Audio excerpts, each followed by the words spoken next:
Taliban expected to announce a new government as early as today, but the Islamist regime seeks legitimacy on the world stage, and maybe they'll do it. One spokesperson really called China the group's main partner. So, how will the new government impact America's relationship with allies and adversaries, as well as what does it mean for our relationship with China? Let's bring in Jack Keane, the four-star general, Fox News senior strategic analyst. General, does it worry you that China will now be best buddies with Afghanistan's new government whenever it forms? Well, yeah, certainly. Listen, as we said, before our departure, that the beneficiaries, the direct beneficiaries of our departure from Afghanistan would be our adversaries who are right there. That's Russia, China, and Iran. China and Iran border Afghanistan. And I totally disagree with the president. They are thrilled that we're out of there. We had 7 military bases and multiple CIA bases inside of Afghanistan on Russia and China's border, Russia, China and Iran's border, and one country away from Russia.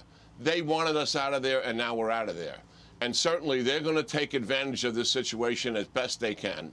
Certainly China there's some risk for China because they don't want an epicenter of radical terrorism forming in Afghanistan, nor do we. Russia doesn't want that either. But nonetheless, this is an opportunity for them to gain influence in Southern Asia and Central Asia, and for China to continue their Belt and Road Initiative, which their central and signature initiative is Pakistan, to extend that into Afghanistan. So yes, there are opportunities here, certainly for these countries. But I'm also concerned very much about what it will mean for these countries in terms of how they look at the United States. And they believe that the United States is weakened by this, particularly in shoring up our allies. Then they're going to move to take advantage of that situation. After all, the facts are all 3 of those countries are masters at trying to gain influence and do that short of war. And I think that those campaigns will be stepped up. I've already been asked by one of our allies in the Middle East, what is the implications on Iran as a result of this? Well, look, Iran got rid of the United States on its eastern border, Brian. We're on their western border. I would assume that we'll see a stepped-up campaign by Iran backing their proxies inside of Iraq to hit the United States, to put pressure on the United States to get out of Iraq, which would be another major victory for the Iranians. So that's the concern I have with our adversaries. It's not that we're going to go to war as a result of this decision, but they're going to begin to take advantage of us because of a weakened resolve. And if our allies believe that resolve is weakened, what they'll do is they'll take more risk with that relationship. In other words, they won't stand up to the aggression as much as they should in their regional areas, in the Pacific, in the Middle East, certainly, and along the Eastern European border with Russia and the southern border. So those are real concerns. Listen, the United States is still a superpower. It's #1 economic power in the world. It's got the strongest overall military in the world, despite some recent erosion in its capability. I mean, this is the country everybody wants to come to. People will still respect us, but they are wounded and shaken by what has taken place here. As are we.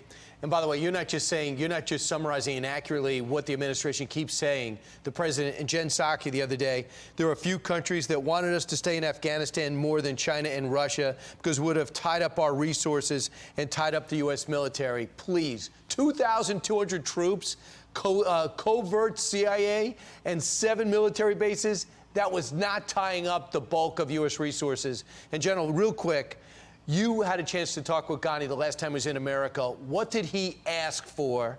What did we give him? What kept that regime alive was U.S. intelligence and U.S. air support. He wanted that, and we were pulling that away. And then we also pulled away the contractors to keep his Air Force flying. He was in desperation. And I met with him with a lot of other people, but I talked to him on the phone a number of times. And, I mean, he was appalled by what was happening to him. And certainly what people don't realize is that all during the negotiations that the Trump administration started with the Taliban. During those negotiations, we were not providing air support to the Afghans who were being pounded by the Taliban. The Taliban stepped up their campaigns because they knew the United States was in negotiations and we were not going to support them with air power. A couple of times we did, but most of the times we did not. The most casualties they took were during that time frame, and I believe it conditioned the Afghan ground forces to the debacle and collapse that we finally saw take place in late July and August. So they can't be really surprised. The facts don't mix. General Jack Keane, thanks so much. Yeah, great talking to you, Brian. Have a great weekend.